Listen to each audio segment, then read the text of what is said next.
আসসালামু আলাইকুম।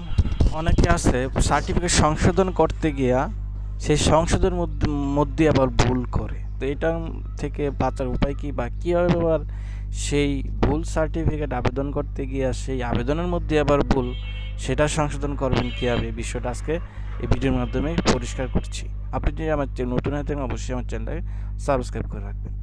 তো আপনারা যেভাবে আবেদন করেন সেই আবেদন একই প্রক্রিয়ায় আপনারা যে বোর্ডে চলে যাবেন, আমি যে কোনো একটা গুগল ক্রোমিতে চলে যাবেন। যে তো এখান থেকে আসার পরে আপনারা এখানে যে যার বোর্ডে আছেন, আমি ঢাকা বোর্ডটা দেখাচ্ছি যেহেতু আমি ঢাকা বোর্ডের অধীনে এখন আছি। তো এখানে চলে গেলাম। তো দেখেন এখানে আসার পরে আপনারা যে কাজটা করবেন, একটু ওয়েট করেন যেহেতু একটু নেটের সমস্যা দিতেছে।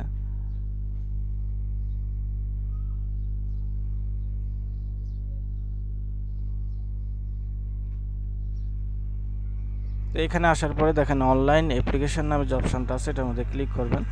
তারপরে ঠিক আগের সেমভাবে যেভাবে আপনারা আবেদন সংশোধন করেছিলেন যেই প্রক্রিয়া এখানে এই অপশানে গেছিলেন এখানে আসবেন।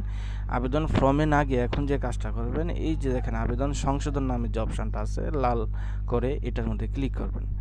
তো ক্লিক করার পরে আপনি যে আবেদন করেছিলেন আবেদনের আইডিটা পাসওয়ার্ডটা দিবেন, দেওয়ার পরে জাস্ট এখানে আপনি ফাইন্ডে ক্লিক করবেন। তারপরে আপনাদের নিয়ম অনুযায়ী যেখানে যে তথ্যগুলো দেওয়া আছে দেওয়া চাইবে ঠিক সেভাবে আপনারা এখানে অ্যাপ্লাইটা করে নেবেন।